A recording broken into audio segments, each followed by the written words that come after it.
Hi YouTube, it's Catherine Michele. I want to preface this by saying that what I'm going to be showing you is going to be graphic imagery. It's going to be an actual skull piece that belonged to David Crowley. So if you are under the age of 18 or you don't want to see actual death photos, don't look at this. Okay, now for the rest of you, I'm going to put up a photo here and I want you guys to look at it. Actually, there will probably be a couple. I want you to look at the photo of the drawings of where everything was located. The piece of skull we're going to be talking about tonight was located near the yellow tent number 6 in the living room, which is to the left of David, more toward like the middle of where the couch kind of comes out a little bit, and Camilla's over here. This is the piece of skull, and I'm going to read that to you as well. That is included in the bag that went along with David, and the medical examiner, Dr. Jessica Lelinski, states that this piece of skull, the largest piece that was found, which was 14.5 centimeters, is what fits and articulates with the rest of what's left of David's head. Please take a look at this, and it's especially important to note where this is located so you will know for sure that this is the same piece of skull that is mentioned in the autopsy reports. Please take a look.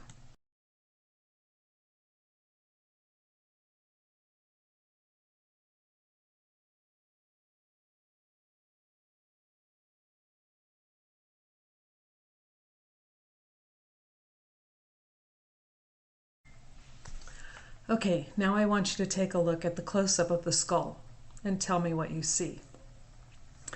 All I knew is that at first something didn't sit right with me with this photo. I knew something was wrong, but I couldn't put my finger on it. And then I was talking with a coroner friend of mine, and they were asking me, they'd come over and we were, chit-chatting and talking, and they're like, "What are you doing?" And I said, "Well, I'm looking at this photo and I can't seem to figure out why this photo is bothering me. There's something not right about this photo." And they looked at it and they go, "Oh, that person was murdered." And I said, "What do you mean by that person was murdered?" They said, "There's blunt force trauma. In fact, there's multiple blunt force trauma on the head. And look at there. There's a place where you can see where it was actually cut away from the rest of the scalp." Sorry about that, interruptions. But yes, you heard them correctly.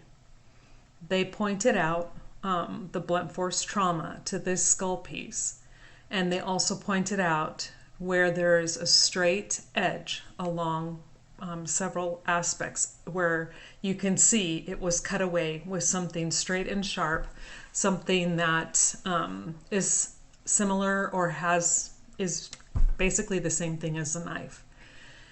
And I was taken aback.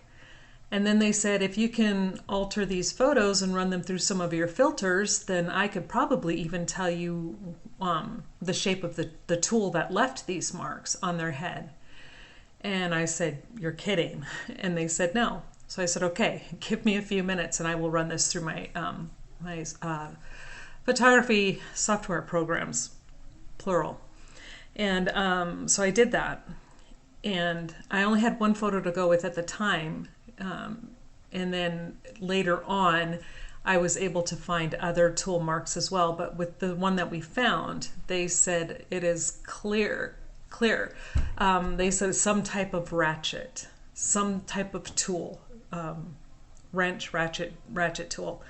And they said it's multiple. They counted a minimum of 10 hits, 10 strikes to the head, and the area that's surrounding it, which is dark, which means that he was alive when this beating on the head took place. And so he probably, they said, suffered from a subdural bleed, so he was hemorrhaging underneath the scalp.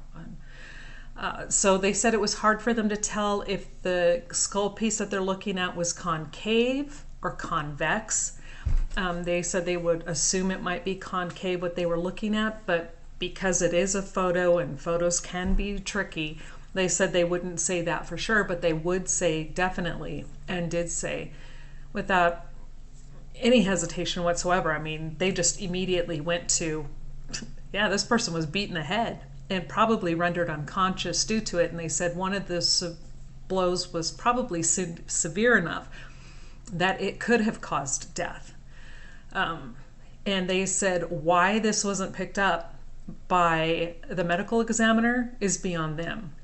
They said that when they were in their first year of college, just taking the first class in, and I don't know what classes they take to become a coroner. I didn't ask, but they just said that, kind of like the old saying that Psych 101, this is Coroner 101. They said there's no way that coroner missed this evidence, and there's no way anybody else should have missed this evidence. So, Dr. Lelinski, why didn't you mention this? It's not in any of the reports. This is the information I brought to the Apple Valley Police Department. This is the information that they are not even responding to. It's new, but it's not new. It's not new in the sense that it's in the photographs and it's been shown, it's been released, and we've seen it.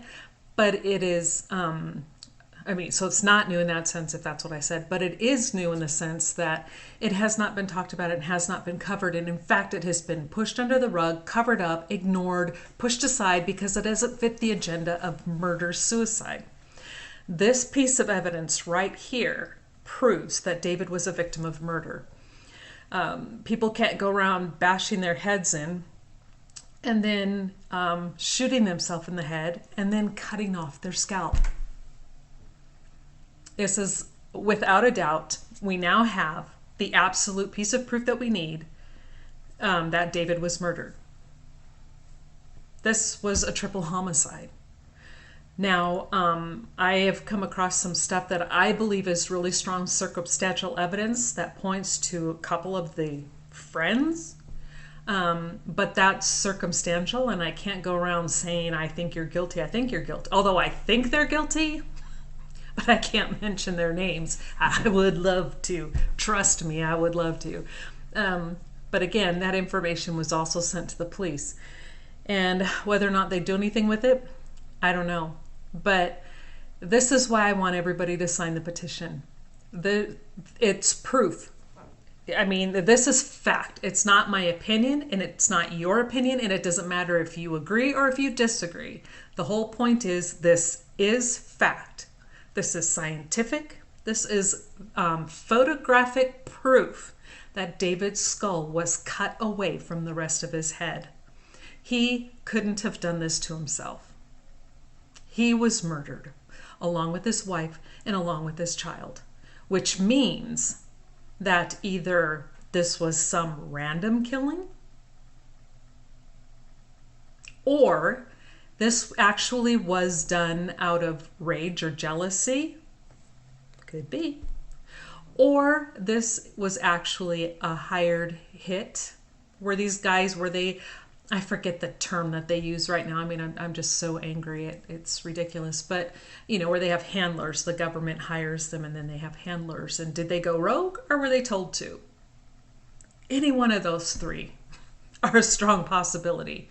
The only thing that doesn't make sense and is not a possibility is that it was a stranger coming in and doing this.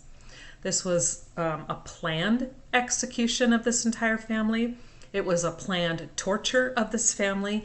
It was a planned cover-up of this family. It was a planned staging of the scene.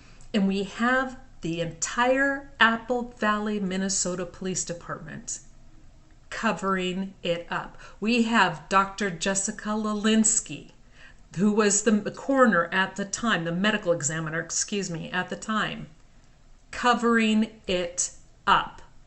She should have known, she did know, that David's skull had suffered what they call MFBT, multiple force blunt trauma. She knows that. She knew that. Is that why she left after the death of David's mother? Because she left awfully quick and she never looked back. And I want to know, why did you guys cover it up? Everybody goes around so much all the time talking about how, the conspiracy theorists are such wackadoos.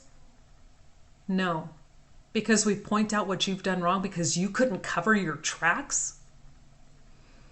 Whoever, if you were hired, And if you did have handlers and you screwed up this bad, dude, you need a whole new line of work. And they actually, why are you still alive? That's kind of what I want to know. Why haven't they, whoever they are, taken you out? I don't get it. I don't understand it. But that is the bombshell piece of evidence. The skull piece, the largest piece found in the house, belongs to David. And that skull piece shows blunt force trauma. Multiple blunt force trauma to the head. I've even identified the tools that created these injuries. They were 3 tools. One being a 1/2-inch 6-sided socket wrench, one being a 1/2-inch specialty lug nut wrench, and one being a specialty 1/2-inch Allen wrench. It was all 3, 2 for sure, but could be all 3.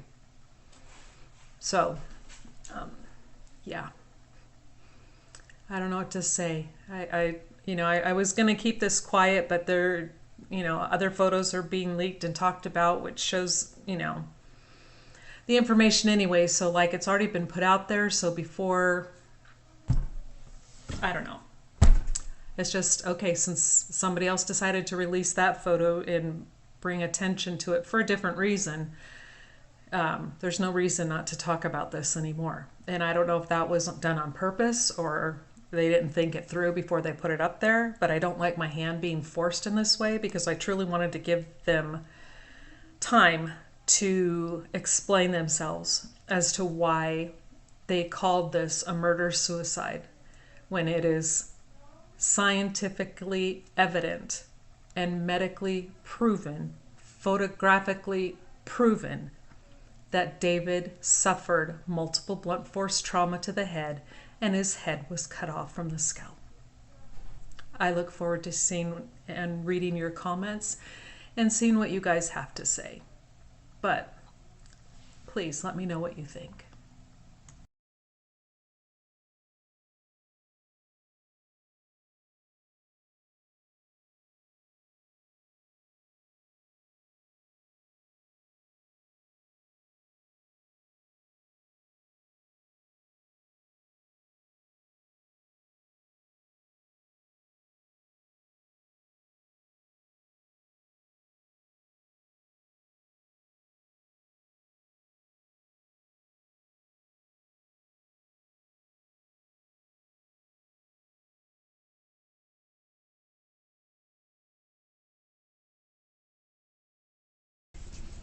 There's one more thing I think we need to jump in. I need to jump in and add here. And that is all along, I know I thought that this piece of skull belonged to Kamel. And one of the people I showed this evidence to prior to tonight was saying that, no, that's Kamel's. And I'm like, no, it's not. How that got started, I don't know, because that was the line of thinking before I became a part of the group. But again, this piece of skull was found by yellow tent number 6, which is to the left of David. And according to the autopsy report, hold on, let me go grab that and I'll read it to you. Hold on. Okay, here's the autopsy, just so you can see. David's number is 15-0366. And this states, let me find they put it on internal evidence, I don't know why. But this is the portion that I'm going to be reading to you is down here. It says, examined separately from the body at the time of autopsy from a sealed brown bag labeled with bone fragments near 15-0366 are multiple fragments of bone and hair. A maxilla with well-preserved natural teeth showing no metallic restorations is present. Multiple 1.5 to 14.5 centimeter maximum dimension skull bone fragments articulate well with each other and with the remaining calvarium on the body of the decedent. So go back and look at those pictures where this piece of bone was located, right next to David, to the left of him, by yellow tent number 6. It's David's skull. So, to end this, I don't know how or why or what the reasoning is and what purpose it was for the Apple Valley Police Department or the I don't know if it's Apple Valley or the Dakota County Medical Examiner, Jessica Lelinski, what led them to think that they would get away with calling this a murder-suicide when it's evident by your evidence, by scientific evidence. You can't deny it. He was murdered. This is a triple homicide. End of story. There's nothing anybody can say to refute that evidence. It's there. That blunt force trauma is there. That skull piece is David's. It's evident it is cut. And I will put up the other pictures. I'll put them back at the end of here too. I'll put them all back here anyway. And I will circle the areas where the blunt force trauma has occurred and where you can see for yourself the cutting away of the skull piece, that skull cap. That portion, fragment of the skull was cut away from the rest of David's face and or head. It's murder, triple murder. This is it. There's nothing else that we could find. There's nothing else that needs to be found. We can talk about this for a lot longer to come, but that's it. I mean, it's over. He was murdered. So, those of you who did this, I told you we'd find it. Yep, and we've got you dead to rights. If it was up to me, I'd arrest you today. But unfortunately, it's not up to me. I guess you could consider yourself lucky that you're still out breathing free air for one more day. But if we have anything to do with it, hopefully that won't be for long.